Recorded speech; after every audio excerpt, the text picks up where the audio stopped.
Though I never knew there were so many weapons. There must have been about 60 to 70 light machine guns. Where did they come from? What were the police doing? Were they sleeping? Or was there some connivance? Do you know Bhindranwale? I said, no. She said, yes, you do. I said, I don't. What was he expecting from Indira Gandhi? I asked him categorically, when is Khalistan निकलना चल गया? Are you asking for Khalistan? He told me categorically, no. मैं तो कभी भी नहीं खालिस्तान मांग गया. लेकिन अगर गवर्नमेंट देना चाहती है, why should I say no? I saw bodies floating down in the nalas and all of Delhi. Little children who were born there are now 41 years old. They know what happened to their fathers and mothers and whatever else. This is not justice. I don't think Chandigarh to Punjab was the principal reason. Principal reason was water. But Chandigarh was the capital of Punjab. So it was always meant for Punjab. If somebody breaks away from you, then you don't take the capital also with you. Tell me, at what point did you think and forgive the Congress? Because you did go back to the Congress. I did. I'll tell you why I went back to the Congress. Hello and welcome to Tipping Point. Captain Amarinder Singh, former Chief Minister of Punjab, played a crucial role in the events leading up to 1984, which saw Operation Bluestar, which saw the assassination of a serving Prime Minister Indira Gandhi, which also saw one of the worst carnages where members of the Sikh community were targeted and killed. Could 1984 have been different? Captain Amarinder Singh, you were briefing a committee of ministers as well as a committee of high-powered secretaries. Do you think 1984 could have been scripted differently? Could dialogue have worked? Of course, dialogue would have worked, and dialogue was what we were doing. There were three tiers. The first tier, of course, was the Prime Minister and Santa Chand Singh Nongowat, because it was all based on, don't forget, it was based on the Anandpur Sahib resolution, which was passed in 73 and adopted in 78. And that started the ball moving. And then the second tier was, of course, three ministers from the government, which is Venkatraman, there was P.C. Sethi and all those, one more, Shiv Shankar. And there were 3-4 from the Akali Dal, Badal, Toda, and other people. And then there was the third tier, which was Harinder Singh ji, who was the former speaker from the Akali Dal, and myself. And the three secretaries were the principal secretary, Dr. Alexander, the cabinet secretary, Krishna Swami Rao Saab, and the third was the Home Secretary, Mr. Chaturvedi. That was the negotiation team. At the lower end, we did the groundwork, then it went to the ministerial level, and then it went up to the top. So the object was to reach, through dialogue, to find a solution. And the solution lay in transferring Chandigarh to Punjab. If that had been done, you think that would have contained Jarnail Singh Bhindranwale? I don't think Chandigarh to Punjab was the principal reason. Principal reason was water. Water for Punjab is our lifeline. And water was the first thing.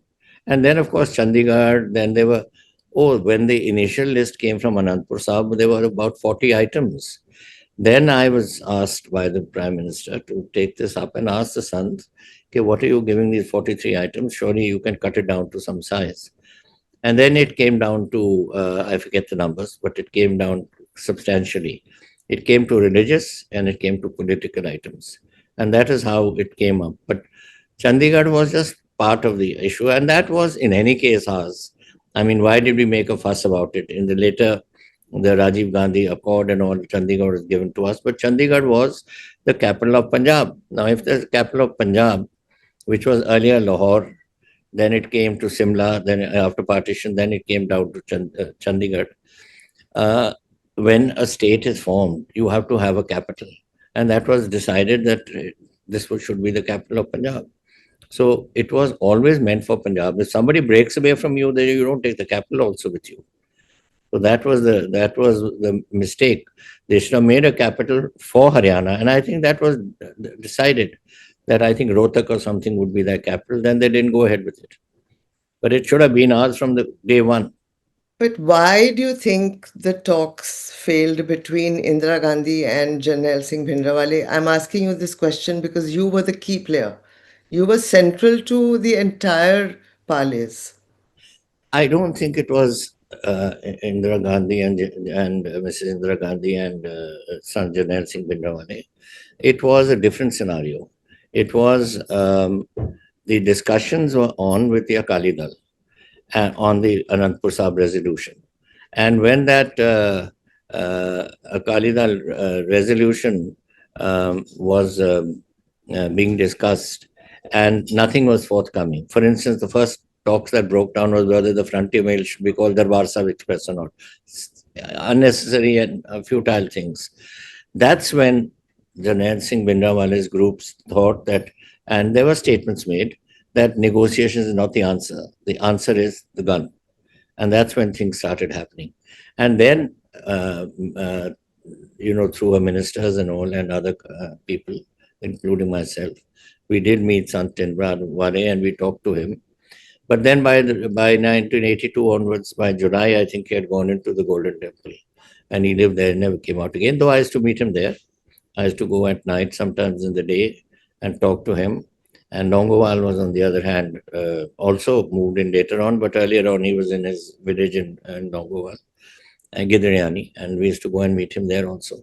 So these things happen, but uh, the talk then came that, this government will not give you anything in peaceful means. And no matter how many Anandpur Sahib resolutions you have, finally it's going to be the gun. And you must pick up the gun. And that's what transformed Punjab into a militant state. We are going down memory lane because it is a wound that has not healed. You revealed to me, and I've put that in my book, which was released recently, that you were asked to fix meetings between Bhindranwale and Rajiv Gandhi, the son of Indira Gandhi. Can you detail that for us, please? Of course I can, because this has become a controversy, not since our discussion, but even earlier, because I had said this much, much earlier also. See, what happened was Sanjay died.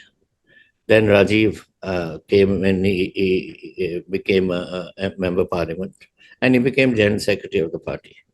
And he was, that time we were not talking also at our level.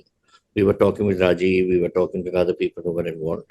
And one day he just mentioned to me, he said, I met Langowal, very nice man. Do you think I can meet Bhindranwale? I said, I can find out from him, and if he wants to. And we sent a message. And message was conveyed to him, and he said, yes, I would be happy to meet him. So then I told Rajiv, I said, yes, he's happy to meet him. What Bhindranwale had, the emissary had said was, where do we meet and how do we meet? So I told Rajiv, I said, this is what he says. Now you have to see. He said, we'll take care of that. Now, that time his mother was prime minister. So which agency was used, whether it was intelligence or some other agency, to arrange this meeting? Now, he didn't want it in Punjab for obvious reasons, that it would leak out. So it was decided that we would meet at the Ambala Air Force Station, which was, in fact, bordering Punjab. And being an Air Force station, it was under maximum security. Now, what happened then? We fixed a date, and I picked up Rajiv, and we drove to Safdarjung. We were there. Somebody said that we came in an Air Force station, Air Force airplane was given. It was not done. It was Swami Dhirendra Brahmachari had an aircraft, and so we hadn't even reached Safdarjung, and when we were told to come back, we didn't know what the reason was, so we came back. Then after about 15 days, and Sanchi did get a bit upset, कि मैंने बुला लिया तुसी, and nothing happened. About 15 days later, I sent another message. I was told, I said, now don't cancel it. He said, no, we won't cancel it. So I fixed up with Sanchi to come again. And he came, and we got airborne, and we were about halfway to Ambala when we got a wireless message to come back. What had transpired, which we later on found out, was that this had been leaked somehow. And Mr. Darbara Singh, the Chief Minister of Punjab, knew this. Now, we had been going for Darbara Singh that he is an incompetent Chief Minister. He is unfit to rule Punjab under these circumstances. Because that time, the Sikh psyche was building up on a militant line. And he didn't understand Sikh psyche. Zail Singh understood Sikh psyche more than him. And we said then we were all on this issue that get somebody who could understand this. And he knew that Mrs. Gandhi's nature was such that if peace came, if stability came, she would make changes. If there's a little rumpus going on, she would never change horses in midstream, let's put it this way. And so he kept the pot boiling. And that is how the question, which I'll come to another point to you. But at the moment, the question was that he had sent a message to them, Mr. Gandhi, that there's an ambush being laid. Now, can an ambush be laid in the Air Force station when nobody can even go with a little penknife in his pocket? Can you lay an ambush? But anyway, she had just lost one son and she didn't want to lose another. So this is why she felt, she believed it. And when later on I questioned her, she said, he was my chief minister. Whatever he says, I had to accept that. All right, that was done. You're saying that the talks were sabotaged. Of course, sabotaged. I would ask another question. With this weaponry that came out, I don't know if you've seen a latest documentary, 9-part by Kamar Sandhu. You see them, though I never knew there were so many weapons. I used to come out at 1 o'clock. I used to reach Amritsar at about 1 at night and leave at about 3. And I used to come down via the Parkarma when the Guru Granth Sahib was brought from Akal Takht Sahib to the Harinder Sahib, pay my respects. And I would see the weapon pits being dug, slits being made in the marble where machine guns were placed. And what Kamar's interview showed, there must have been about 60 to 70 light machine guns. There must have been about 200 AK-47s, all told with other rifles and pistols thrown in, nearly 1,000 weapons.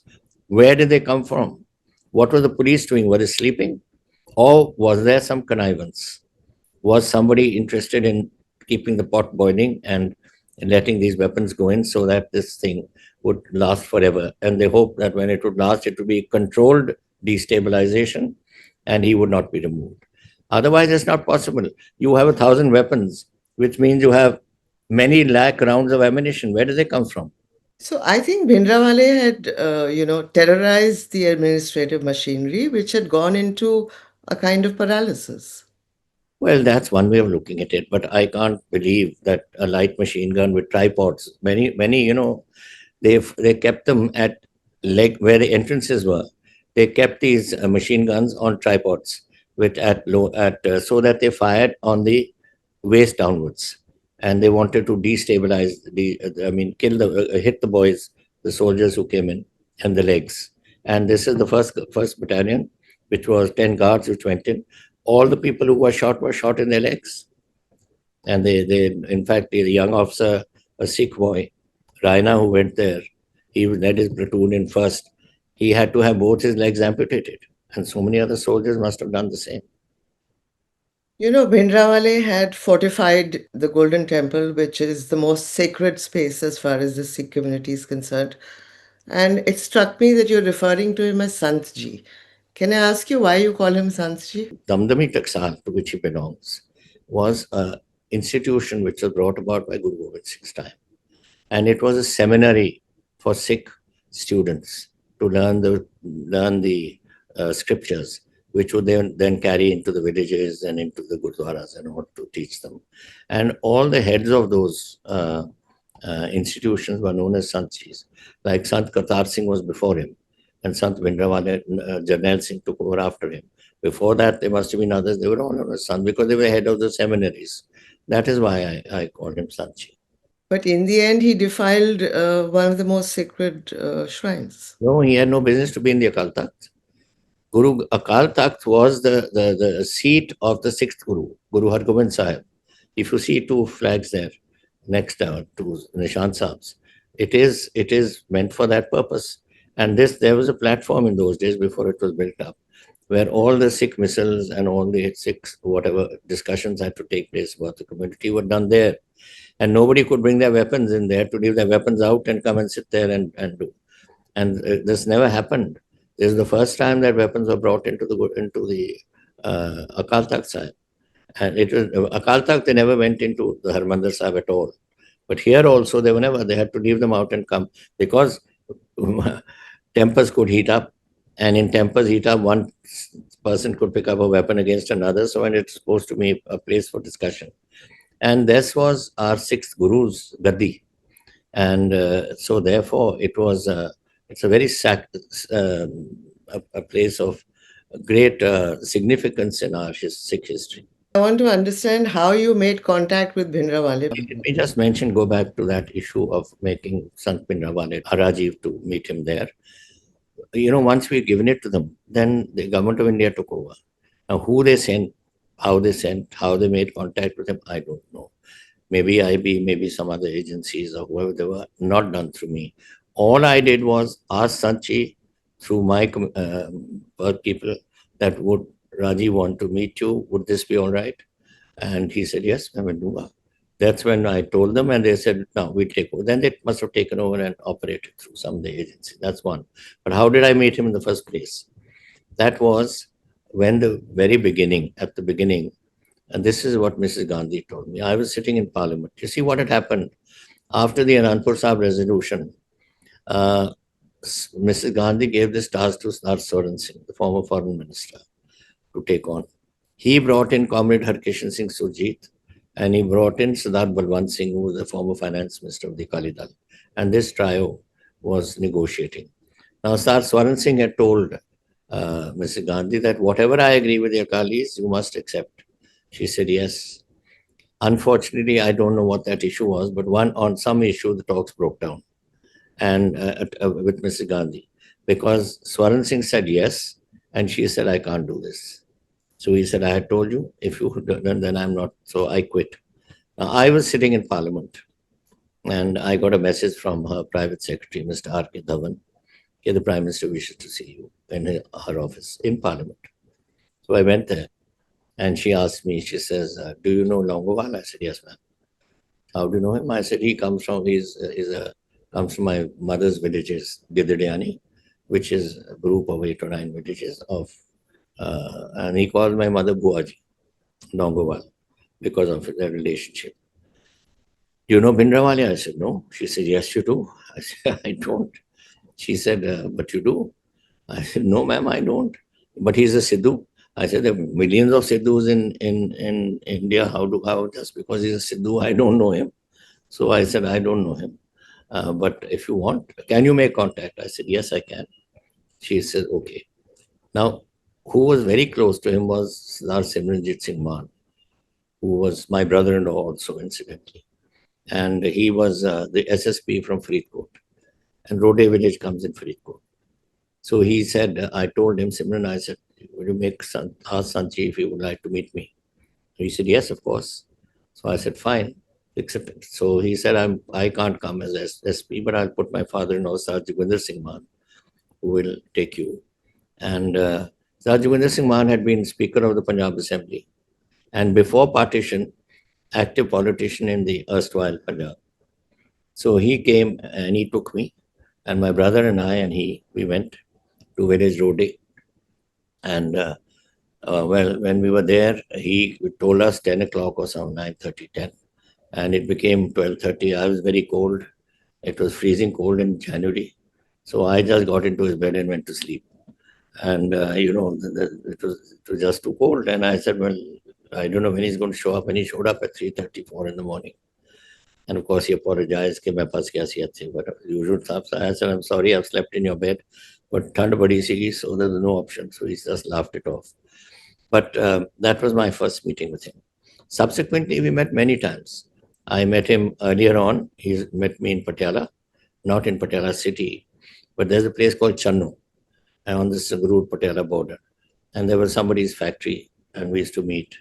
There was a person called Gurdeep Singh Tinno, who's somebody had a factory there, and he was one very close associate of mine. So we used to meet in his place. And so then later on, when he went into the Golden Temple, then I used to go and meet him in Guru Nanak Niwas. He used to live on top, and Sant Longowal was living underneath.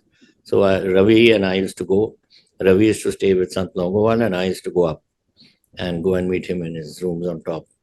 On every step, there was a man sitting with a weapon right up to the top of the building. and meet him. Then I'd come down to Sant Longowal and we'd meet and then go back, and whatever we had to discuss, we discuss.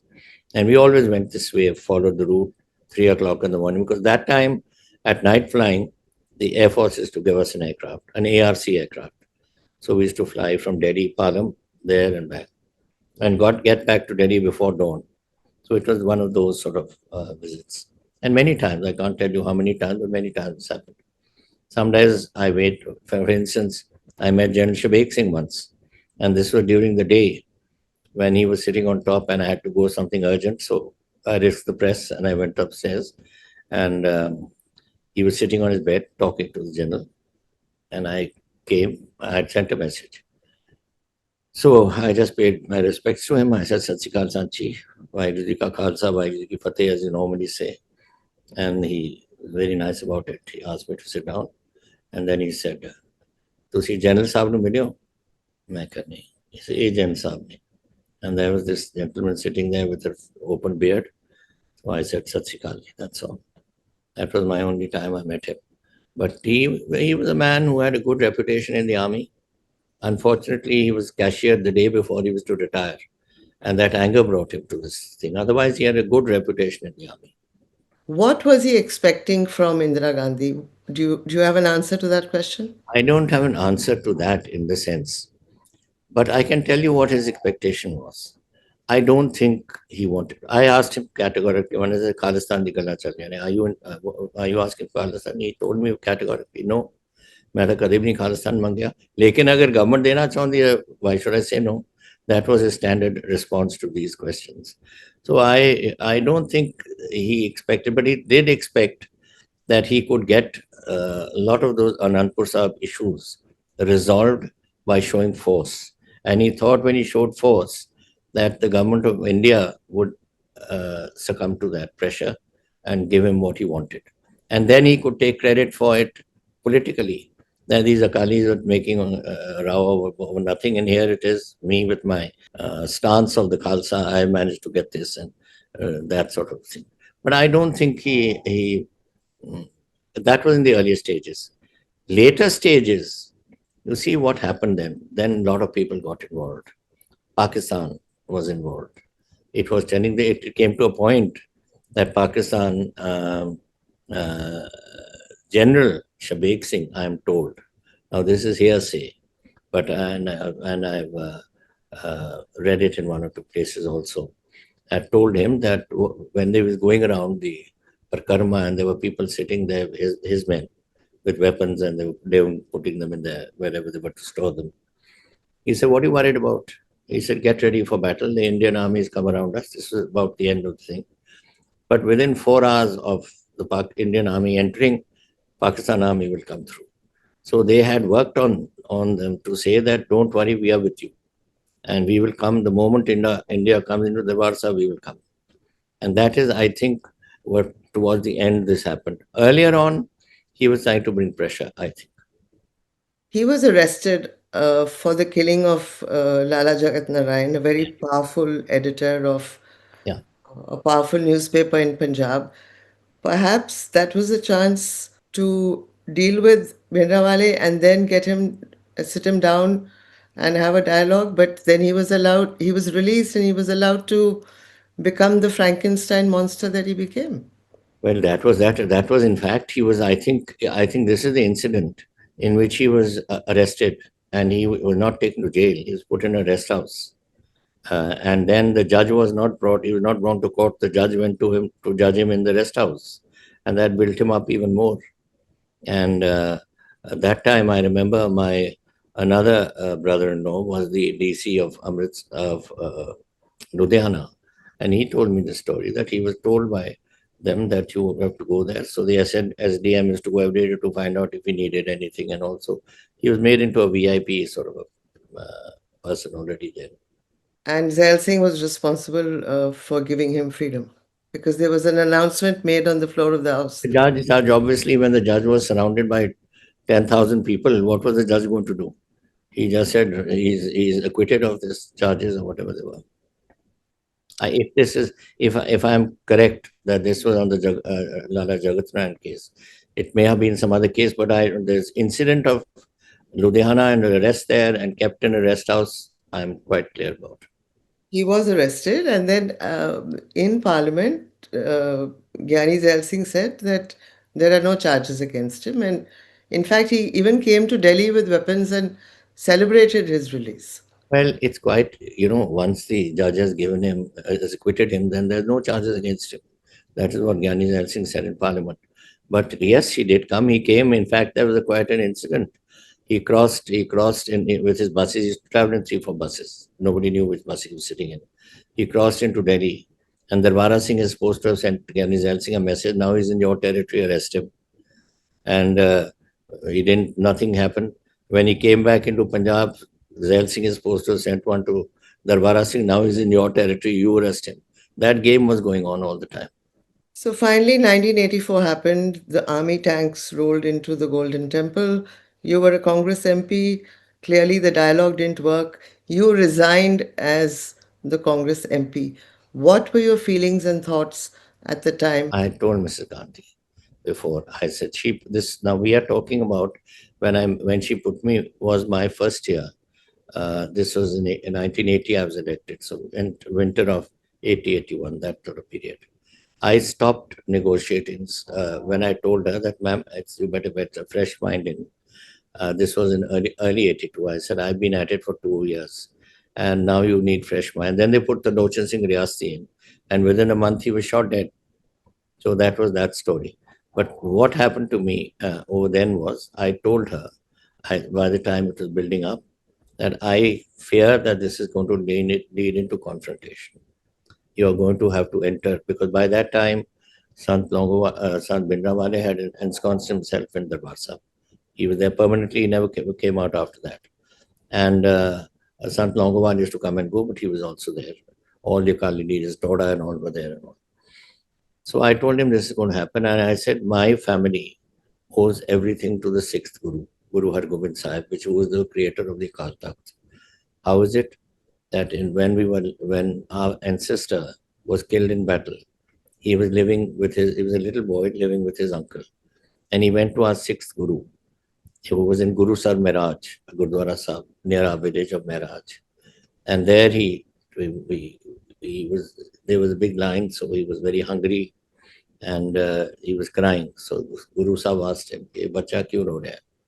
So he said, Maharaj, Swere, we've been here since the morning and he's hungry. He said, why is he hungry? Iske to घोड़े जमुना पानी पिएंगे. That's how that Haryana belt came. Tohana, Mahendragarh, Narnaul, etc. came into Patiala. So that I said, told Mr. Gandhi, I said, we owe everything to the Chemwe Pacha and Dasme Pacha who gave us bar. Here it is, Tera Ghar So Mera Se. This is his blessings. Now, if you do this, if you send the army in, I will not stay with you. She said, no, no, no, no question of don't stay. But the army is very upset that, we can't be controlled. We have to be given a task. I said, the Indian army is such that they are a subservient army to the government. If you tell them you fight with one arm tied behind your back, they'll do that also. And they have the capability of winning with one arm tied behind their back also. So she said, well, okay, don't worry, this sort of thing. Now we won't do anything. And 5, 6 of us got together and said that if this happens, then we'll quit. And well, it happened. I was playing golf in Simla when this thing happened. The Golden Temple was assaulted, and I came back and I called my other colleagues. I said, "Come on now, let's go and quit." They all backed out one after the other, and it was left to me to go. So I went. I went to her house. I asked to see her. She came out, gave her my resignation. She said, "Why are you doing this?" I said, "I told you, I'm not going to stay with you for this." Anyway, she went. She got a bit upset and she went away. Then Rajiv came. We sat together for a long time, talked about it and all. And I told him, I'm sorry, Rajiv. I said, we've been friends since 1954, but when we went to school together, but there are some things that go beyond this. And that is my religion. And that is my blessing we have received from both the sixth and the 10th Guru. And I cannot stay. So we're talking about 1984, which saw so many violent incidents. First, the rolling of the tanks into the Golden Temple, then the assassination of a serving prime minister, And then the carnage against the Sikhs who were hunted and killed in the most horrifying manner. I was there. I was there. Actually, what happened? I was not then in the Akali Dal. I had left the Congress, but I was still on my own. The Akali sent a team of Banana, Balwant, and somebody else, Ramu Walia and all, I think, by air to Delhi, and they were turned around from Parliament and sent back. No leader was allowed to enter. Ravi and I, and my brother Malvinder, and three of us, we went in Ravi's plane. Ravi's the pilot. I was also a pilot, but it was his aircraft and he was flying. And we said we've come to, because Mrs. Gandhi, we want to pay our respects, which we did. We went and paid our respects. But then I stayed down in Delhi. We all stayed down in Delhi. And I went around the whole of Delhi. I couldn't go across Jamna because there was killings and all going on. But I saw bodies floating down in the nalas and all of Delhi, which were open drains in those days. They now, of course, they're all covered, but they were open drains and water was flowing and bodies were flowing. Then I went to Gurdwara, Seeskan Sahib, Rakabganj Sahib, all the Guru. All those people who ran away from their homes took shelter in the Gurdwaras there. And I talked to people and I spoke to many of them. Some were in shock. They couldn't speak, men and women. Some spoke, some said something, some said something. Some tried to exaggerate, some underplayed it, so it was going on that way. But my impression there was that there was mass killing.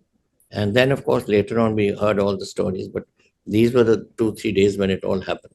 In fact, interestingly, a brigade from Meerut came to the Jamna bridge, where before entering Delhi, they were halted. They were not allowed to come in. And I knew the brigade commander. And he stayed there for 24 hours. He was not. Then after 24 hours, they were allowed to come. Why was that done? Who did that? Who allowed that? Why did they stop the movement? Had the brigade come in, they could have saved so many lives in that area. So that is probably the reason why, even today, Rajiv Gandhi is remembered for saying, when a big tree falls, the earth shakes. It's a statement that the Congress has not been able to live down. I think that, you must give. I'm not standing up for Rajiv on this, but, you must remember that he was an airline pilot. He had no interest in politics. He had just come into politics. He had just been elected, just first time in parliament. Sometimes you say things which you don't realize the implications of. So perhaps what he said, जब बड़ा पेड़ गिरता है तो धरती कांपती है. That was his words, I think. Unfortunate statement to make, but I think give him the benefit of the doubt. He was very young in this political world. And even when his mother was prime minister and Sanjay was running the show, he kept himself totally out of politics. But the carnage, I mean, still comes up. I was at a literary festival in Kasoli very recently, and senior congressman and former Union Home Minister P. Chidambaram referred to the violence using the word riots. And he faced the ire of the audience because their view is that this was not a riot. It was What perhaps the riot? carnage aimed and targeted at the Sikh community. Riot is between two communities. That's the point they were trying to make, that this was one-sided. The Sikhs were pulled out of their homes. Not only that, Sikhs in uniforms. I know soldiers who were officers in uniform. They were killed in their uniforms. So it was a clear case of killing vendetta sort of a politics, which was very unfortunate, very sad that had to happen. And that was what we remember today. Till date, people talk about it. Perhaps because of the lack of justice against the perpetrators of that violence. You tell me. I mean, this is how many years now? 84 to now? 41. 41. 41 years does it take to give justice? What about those people? They're those little children who are born there are now 41 years old. They know what happened to their fathers and mothers and whatever else. This is not justice. And another thing I must say on this issue, at that time, life imprisonment was 14 years. There are people sitting since then, since the Bluestar period and beyond, and after that, Black Thunder and all, for 30 years and all, they are still in jail. Where's the justice in that?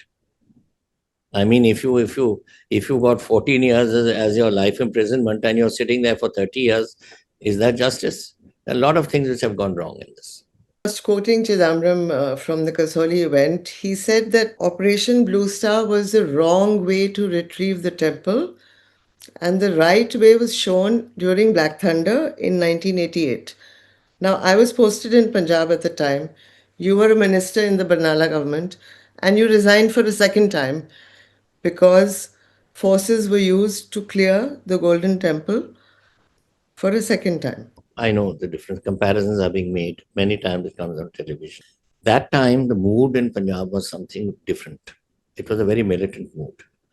And the feeling was Pakistan is going to come into help.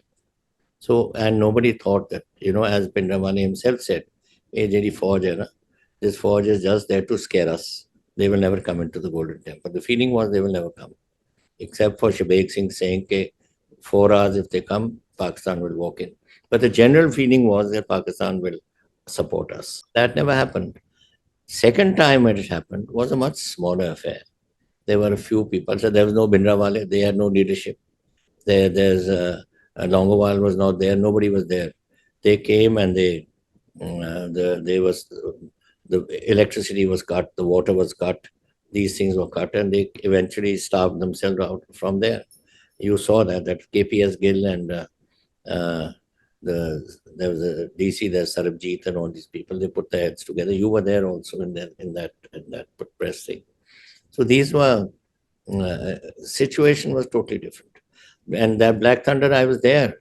In fact, Black Thunder, I resigned on that also for the same thing. To see, you've done a Beadbi, the first one, you've done a Beadbi in the second one. What is going on? This is no way to solve a problem. So that was it. But I must tell you, before that took place, when I became a minister, Barnala told me that, there is a certain movement brewing again. And they have respect for you because you resigned on the Bluestar issue. Can you make contact with them? I said, who are they? I don't know anything. So they gave me some briefing and some others gave briefing. And they said, I said, I'll talk to them. So it was agreed that I meet two people who were the senior people from before Black Thunder. When you go from Bias, when you go down towards Amritsar, there's a little dip. If you look right, there's a very big barota, like a people, huge one. That was the point we used to meet. I used to leave the car and go in a private car, leave it in the Radhaswamy Hospital, which was on the road, and just walk. And they said, come alone. So I met these two young men, very nice young men, and they were now leading a new movement. So I said, what are you? One gave his name as Manbir Singh Chehedu, and one gave his name as Tarsem Singh Kuhad. So we had one meeting, we had a second meeting, we had a third meeting. Some things they wanted, we sorted them out. And then when the fourth or fifth time I asked the contact again, I said, उनको फिर बुला लेना, मैंने फिर मिलना. कहने किसको जी? मैंने कहा मनवीर को और तरसेम को. क्या तो मार दिए? मैंने कहा मार दिया. कैसे किसने मार दिया? पुलिस ने मार दिया. So then I came back in a huff and I told Barnala, I said, what are you people doing? This happened earlier. Now you've got these two boys that I'm making contact with and we are trying to make some progress. You kill them also. So he says, Kisne maar diya? Maine kaha, you should know, you're the chief minister. Well, how are they dead? He said, Romero must have done it. I said, well, he is not your DGP. Why didn't you ask him? So they killed them also. Then again, the mood went up. The contact was broken. No discussions, nothing. And then you had Black Thunder. Every time you were getting somewhere negotiation. That time it was a totally different scenario, a very militant scenario. Here there was not such a militant scenario. During the carnage in 1984, at any point did you feel insecure? Did you feel your life was at threat? I didn't. No, not that I was, look, I am a trained soldier. When you are trained as a soldier, you don't think about that. I'm going into a profession where I'm going to die. You never think of death. You're just there. It just happens. I went there because I heard this has happened and I wanted to go there and see for myself. And I'll tell you, people told me all this stuff, and they also named people. They named Arjun Das, they named Dharamdas Shastri, they named Lalit Makin, they named that minister. What was his name? Broadcasting minister. HKL Bhagat. HKL Bhagat. These sort of names are coming out all the time. Everyone was saying, oh, GC, oh, une kita hai, oh, main dekha si, Franin dekha si. That was all going on. In fact, there are so many testimonies, and there's only one person, Sajjan Kumar, who's in jail. The rest are still, I mean, some have died, some were killed. But like you said, there hasn't been justice. But this is no justice again, both ways, let's put it. There's no justice to the Sikh community that the people have been murdered. Young people, children, women, men, all burnt to death, tires put around their necks and set on fire and dumped, and houses burnt, and mainly across the Jamna, but even in this New Delhi area. What is the justice? On the other hand, you're holding people for 50 years in jail. What is the point logic of that? That's also not justice. It's very interesting. You talked about this brigade commander who you know personally and you know who was stopped at that bridge. Perhaps if the army had been allowed to do their duty, lives could have been saved. Absolutely. Don't forget that in many cases in Delhi, even the police turned a blind eye to these things which are going on. They just looked the other way. And let this happen, army wouldn't have done that. Army would have come and followed orders strictly and carried out. If anyone was shooting somebody, they'd probably shoot that chap. That is the way, if they didn't listen to it. And that brigade commander I know personally, unfortunately, is no longer with us, he died, but he was a course mate of my brother-in-law, who was in Hodson's Horse, and they were great friends. And he was from Chandigarh, and he told me the whole story. He said we were kept waiting for 24 hours. The other side, we kept sending messages. We've come, we've come, we've come. The whole brigade was lined up coming in. They didn't allow them in. Who didn't allow them in? Why were they not allowed in? These are things that need to be answered. And also, I think the question we want to know, who allowed those weapons in? You can't, you try carrying a little pistol in your pocket, a tiny little pistol, and your coat. Here there are 1,000 weapons and many lakhs of rounds of ammunition. Where did they come from? Who has allowed them in? Was it the chief minister? Was the police conniving? Somebody has done it. So tell me, at what point did you think and forgive the Congress? Because you did go back to the Congress. I I mean, did. I'll tell you why I went back to the Congress. Because I was asked by Longowal to come before the elections and the 85 elections. And he wanted me to join up. So I joined him. And then I became member of his parliamentary board. And I was part of the selection process for the candidates in Punjab.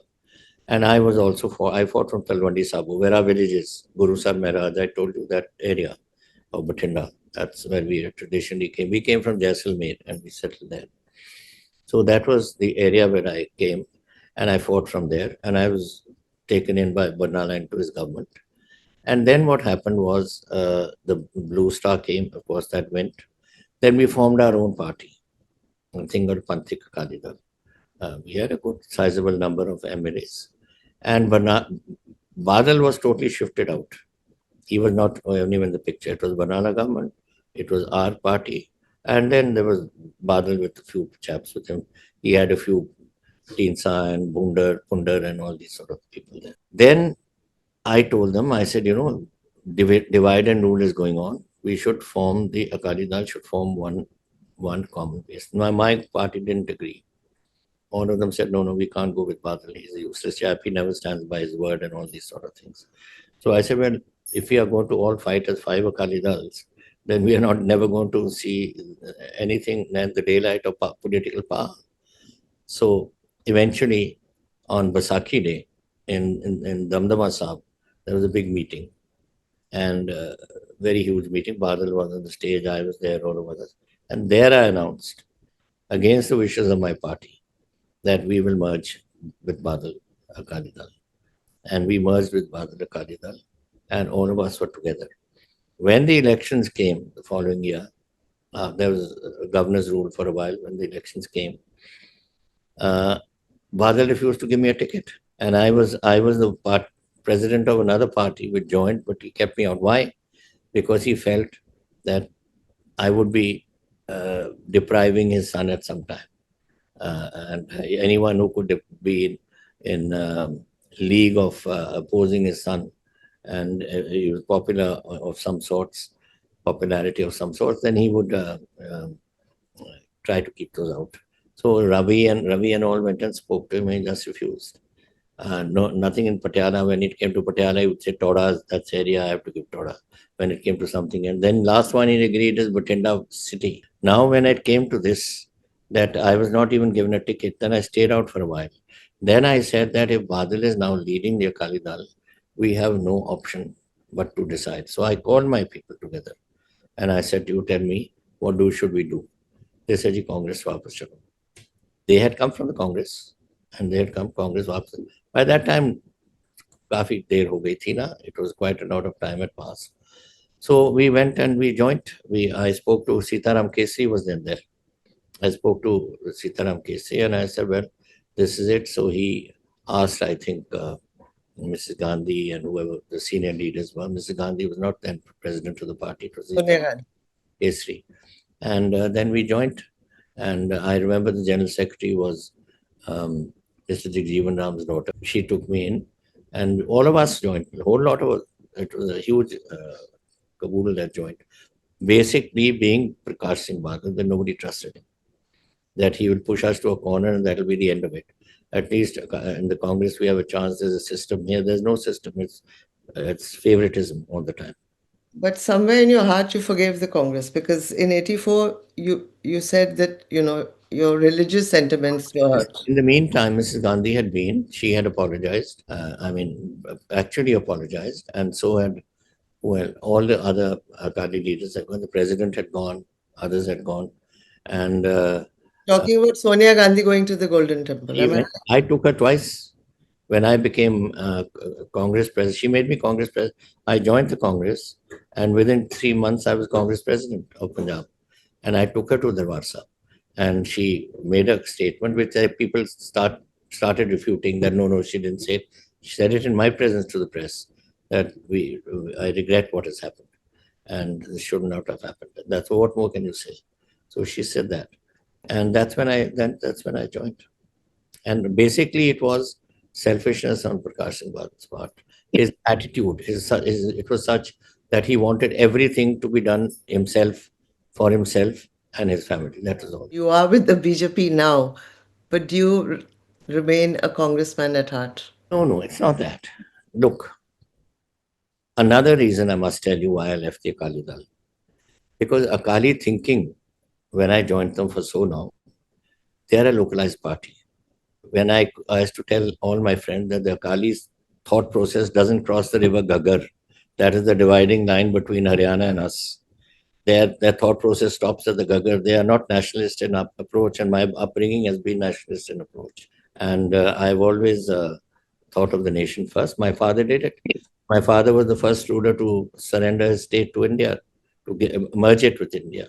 And then he, as Chancellor of the Chamber of Princes, brought the other states around to join India. So we had a nationalist approach all through. And it is now, as far as the BJP is concerned, remaining a Congress at heart is not. The BJP has the same national attitude as the Congress. Congress may be more democratic. They may be a bit more uh, closed in their approach. Let's put it this way. We could go and it's a little different system of working. Every party has its own system of working. But I am fine. I am going day after tomorrow to, I have been off road for 4 years. I had a spinal operation, and then it took me 3 years. Even today, I'm not 100% fit, but fit enough to walk. And I'm going to Freeport for my first meeting, and then I'm going to Moga also. There is a sentiment in Punjab which saw devastating floods that the Narendra Modi government has not provided enough relief. No, I agree with you. Look, two things. What the Modi government is saying is you have 12,000 crores in disaster relief fund. Where are those? That is meant for this. We have given you 1,600 crores. If you use those 1,200 and you got the 1,600 and you need more, then tell us. But use your 12,000 first. Like Haryana has been given 1,400. Himachal has been given about the same. And only place that's been given more is Bihar. That's 7,000 crores or something they've been given. So after all, India doesn't have a machine that it can just crank up and bring out the money. We have got a system. Like I went, you can borrow up to say 2.5% of your GDP. for whatever you want to borrow it. Now we have crossed that. And you are, where is that 12,000 crores? Where has Mr. Bhagwant used that 12,000 crores? They said you use those 12,000 crores, then we've given you 1,600, and then ask us if there's more required. But let me tell you, the damage to Punjab is about 22,000 crores. I think so. About 2,300 villages are affected. Crops are ruined. And not only crops are ruined, in the fields, the sand which has come down, the silt which has come down is up to 4 to 6 feet. You can't plant wheat in that. And therefore, today, farmers are all getting together and cleaning those fields to help their neighbors and themselves to plant. And that is where the problem is arising in the villages. There is bitterness, definitely. And it is now up to Bhagwant Mann to do his bit. And if he needs any more money, he should tell us. I mean, I'm sure the Congress, the BJP government in Delhi will contribute once he produces that 12,000 and that 1,600 and uses it for whatever it's required. For sharing your insights with the Quint and giving us your time. Thank you very much indeed for joining us. But thank you. Great pleasure.